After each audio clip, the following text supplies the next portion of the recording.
What's going on, everybody? My name is Monatui, coach of the Tampa Bay Luxrays, and today we are bringing you our Week 11 team builder for the PPL Division 2. If you guys don't know what the PPL is, please check out the PPL YouTube and Twitter links in the description below, as well as the rest of the coaches in Division 2, which I believe is going to be the last time I'm going to be saying that, because like I mentioned, after we beat Colton, we are moving on to Division 1. Last week, we defeated Ellie, guaranteeing our number 1 spot on the league table for Division 2. And if you guys don't know, this is the final week of the PPL, aside from the Community Shield match, which I, of course, will be participating against.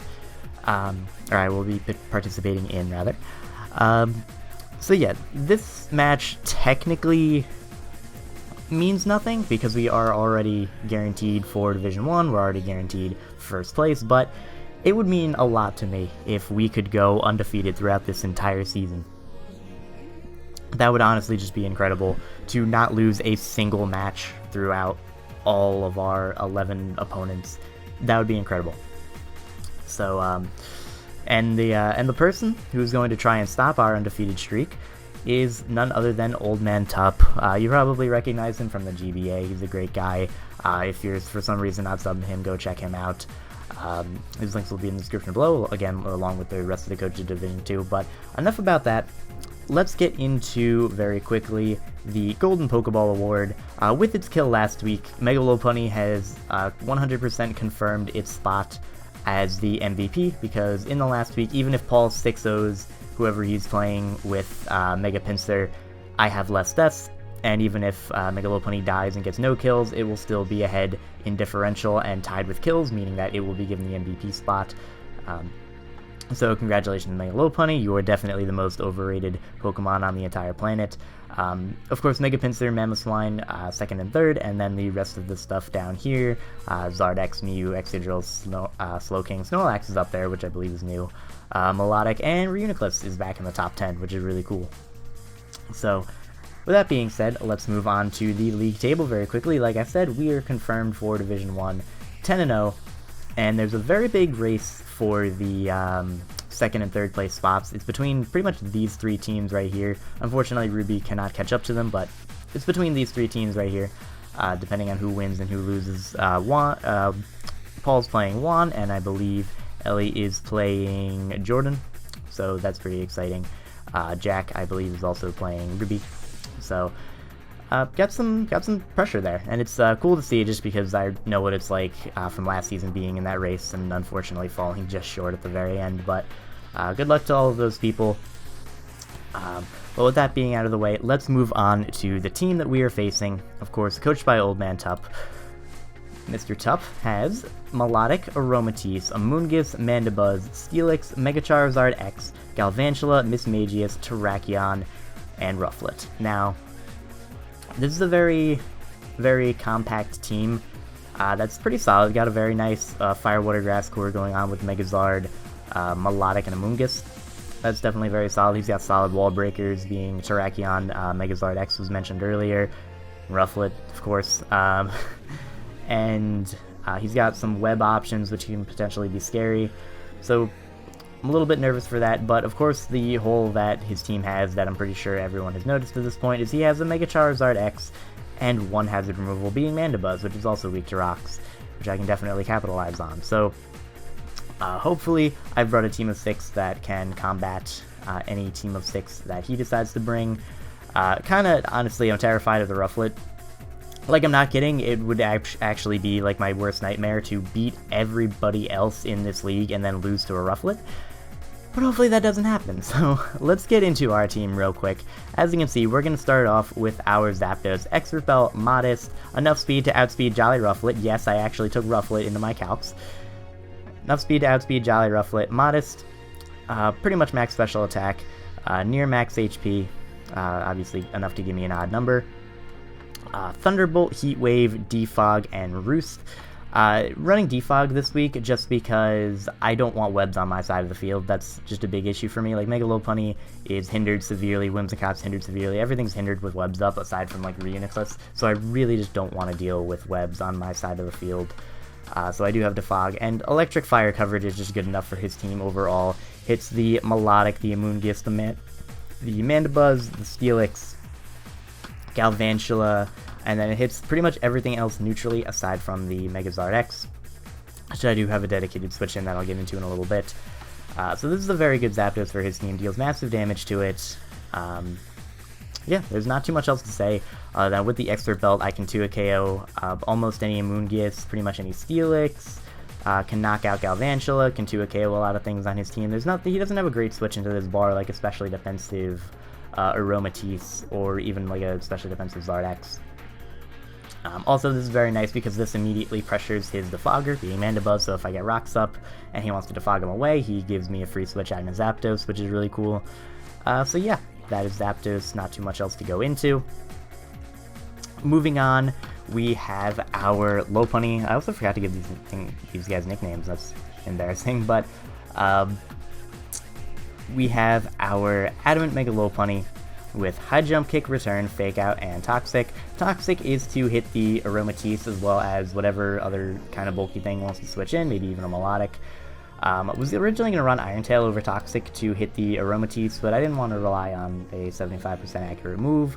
Toxic is more accurate, can definitely hit it, and after Hazard's Adamant Return has a decent chance to a KO anyway, if it is fully physically defensive, so that's cool. That's really cool, and I definitely appreciate that. Plus, I do have a free switch out and things like Nidoqueen anyway. So yeah, that's why I have this. Standard coverage for his team, hits pretty much everything hard. Can 2 KO most Amoonguss, if not all Amoonguss. Can easily 2 KO Steelix, can 2 KO Mandibuzz after Stealth Rock, can knock out the Charizard after taking Stealth Rock, potentially, depending on its set. If it switches into rocks at 50%, or it's at 50%, then it will be able to knock it out. Can Fake Out and Return kill the Galvantula, can Fake Out, Return kill the Mismagius, High Jump Kick knocks out the Terrakion, I outspeed even a Jolly Scarf Rufflet, which is actually what this investment is for, so that's really cool. So yeah, Mega Lopunny just hopefully is going to do what it does best and just clean house. So yeah, there's that. So after this, we are now moving on to our Nidoqueen. Running the safety goggles, this is going to be my switch into Amoonguss. Giga Drain is not going to be doing a lot of damage to me. I can take any hit bar that, like a Sludge Bomb's not going to do anything at all, and obviously it can't poison me. Sludge Wave, Earth Power, Ice Beam, and Stealth Rock. The 3 attacking moves are pretty much, they hit pretty much his entire team super effectively, aside from maybe like the Melodic, which, Melodic and I believe the Mismagius and the Galvantula, but I knock out Galvantula with a Sludge Wave anyway. Just very good coverage for his team. Kind of wanted Thunderbolt for the Melodic, but realized that Rocks were just a little bit more important. I didn't want to fit Ferrothorn on this team anyway. So this is definitely a very nice rocker versus its team. With the investment I have in HP and the 4 in defense, I have a 97% chance to live an Adamant Flare Blitz from Mega Charizard X. Earthquake does not do as much as Flare Blitz due to Tough Claws. So yeah, that's really cool there. Like I said, 3 coverage moves, just hit his team in general very hard. Can 2 a KO most Amoonguss unless it's like a Solve Vest or something like that. And like I said, it's a great switch into it. Foul Play will not be doing a lot of damage if he decides to run that. Can't Spore me, obviously, and what's really nice about this is a Spore switch in that gains me momentum by getting up free rocks or just by firing off a very powerful hit onto something that does not likely want to take it. So this is our Nidoqueen, and yeah, it's definitely a really cool mod.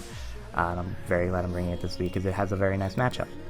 So with Nidoqueen being out of the way, we're now going to move on to our Reuniclus. Now this is a set I toyed around with for quite a bit.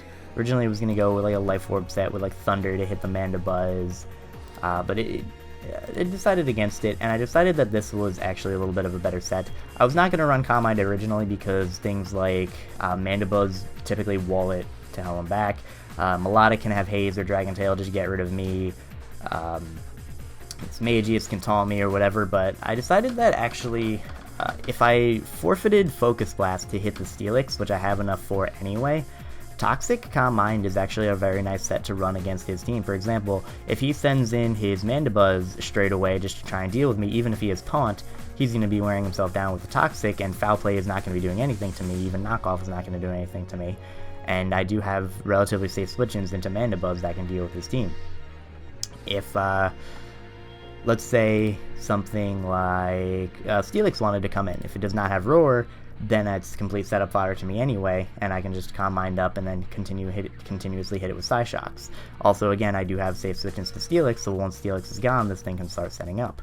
I also, being fully physically defensive, I actually have a very good chance, I believe an 80% chance, to not be 2 KO'd by a Life Orb Stone Edge from a Jolly Terrakion, which is really cool. If it's banded, it'll 2 KO me with Stone Edge, but otherwise, I have a very good chance of living 2 Stone Edge. It can even live 2 X Scissors. In fact, I believe I'm guaranteed to live 2 Stone Edges bar any crits, and then I have an 80% chance to live 2 X Scissors, so that's really cool with Reuniclus, because Reuniclus is just ridiculously bulky. So, this is the set. Relatively standard. Didn't bother with the Colbur Berry, because the things that could hit me with dark moves being, like, pretty much just the Mandibuzz, I'm going to take anyway. Like, Foul Play, Knock Off are not going to do anything to me, and I can just hit the hit back with a Toxic, which is really nice, because once Mandibuzz is gone, that's one of his potential low bunny checks gone, which is awesome. So, next up, I was really fearing Charizard X at this point. At +1, it O-code my entire team except for Reuniclus, which could really kill it back. Not that he has a ton of opportunities to set up, but he could potentially set up versus Zapdos. Maybe if he's a bulky Zard X with DD, he could set up versus my Lopunny. So I wanted something to really deal with that, and I was struggling at first, and then I came up with this. This is a fully physically defensive Tyranitar with leftovers, Sandstream, Stone Edge, Pursuit, Earth Power, and Thunder Wave. Thunder Wave is a very nice move for him in general, because suppose he burns me and I can't 2-KO with Stone Edge, it could actually DD in my face. Being able to Thunder Wave that is very nice. Also, if you've watched Tup's previous matches, you know that Thunder Wave is just really good for his team. Sorry. But realistically, Thunder Wave is a very good move. It's, in my opinion, it's the best move in the game. Like, people are constantly arguing about Knockoff and Scald. It's T-Wave that is the best move in the game. Potential switch-ins to it that could definitely get T-Waved would potentially be, like, maybe he goes into Terrakion predicting a Rock or a Dark move. I hit that with a T-Wave. Could potentially go out into something like his Aromatisse, which I'm fine with T-Waving. Melodic, I'm fine with T-Waving. This guy is playing a lot of Dota 2, apparently. Mandibuzz, I can hit with Stone Edges. T-Waving, that's fine as well, because I'll outspeed it. Can hit it with the Stone Edge before it roosts. This Pursuit is also very nice for the Mismagius. I can take a +2 Hidden Power Fighting if he is a Nasty Plot set. And this is just a very nice mod for his team. Earth Power is also just to give me a move to hit the Terrakion in case I, like, can't switch out. I at least have something to hit it on not complete setup fodder, which is really nice. Also, Earth Power allows me to hit the Zardex on the special side if he is a bulky Will-O-Wisp set. So that's really cool. And yeah, that's our Tyranitar. With this thing, I can take a +2 Adamant Earthquake from Charizard X, which is awesome. I'm not 2-KO'd by anything it can do, unless he decides to bring, like, Brick Break or something like that, which even then I can take one. So yeah, that is our Tyranitar.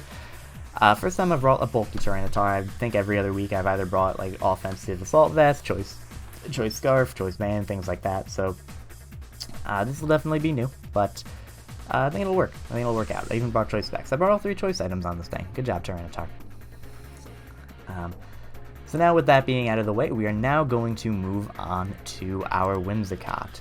This is I debated putting Life Orb on this just because it hit his team in general a little bit harder. Particularly, I wanted to hit the Steelix starter just because I'm not running HP Fire on this.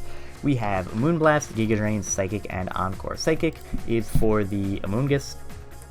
Can potentially 2-KO it. If it's running some Spadef, then I won't be able to 2-KO it, but at least it's something to hit it relatively hard. I can Giga Drain the Melodic. I can hit Moonblast on the Mandibuzz. I can Moonblast, pretty much Moonblast spam over his entire team, bar the Steelix, because that's his only resistance, and even then Steelix has no recovery. It's likely going to be more physically defensive to take on my Lopunny a little bit better, so I'm fine with just clicking Moonblast on that thing. And then we have Encore. I was going to go with 4 attacks with the Hidden Power Fire, but Encore is a very nice safety net for things like the Melodic. If it decides to go for Mirror Coat, predicting something else, I can just lock it in a Mirror Coat, go out into something else, like I said. I can Encore, suppose I predict Amoonguss to go for Spore, I can switch in my Whimsicott, Encore it into that, and just wear it down. Aromatisse cannot be Encored, unfortunately, because of its ability, which is annoying. Also, a big one, in case his Charizard X starts going for Dragon Dances, I can Encore it into a Dragon Dance on a good aggressive switch, which would definitely be very good because obviously if I have rocks up and he starts setting up, he's forced to switch out, takes more rocks damage on the way in, and that'd be really cool. I can also lock Galvantula into Sticky Web if he decides to bring Sticky Web. Not that I would probably care, because I'd rather just click Moonblast twice and knock it out, but, you know, whatever. And then this Magius, I guess if he's like a sub-nasty plot set, I can just go for Encore on that. Same thing with Terrakion, even though, again, I'd rather just click Moonblast on that thing. So, Encore's a very good utility move for his team, and I determined that it would be better than HP Fire, which would only hit the Steelix, really. I mean, of course, they would hit the Moongus as well, but I have Psychic for that anyway. So, this is our Whimsicott. Return of the offensive Whimsicott. Hopefully, it'll be able to put in work. You know, I was close to bringing the same, like, sub-Leech Seed Protect set, but of course, that's completely stopped by a Moongus, so not my biggest concern. Tup definitely has some threats. If he's like a banded Terrakion, everything on my team is 2-hit KO'd. Terrakion's just scary in general. I also have to be careful, like, to not be an idiot and, like, have the stand-up for it with my Tyranitar, and then he goes out into Terrakion, I'm like, alright, I can kill it with Moonblast, but no, because Sand boosts Rock type Spadef, and then it wouldn't kill, so I kind of have to rely on Lopunny for that, and yeah. So, that is the team. Hope you guys enjoyed. Match will be going up tomorrow, as always. Looking forward to this one, because again, even though mathematically it doesn't mean anything, it would mean a lot to go throughout the entire season without losing a single game. So thank you guys very much for watching, and I'll see you in the match.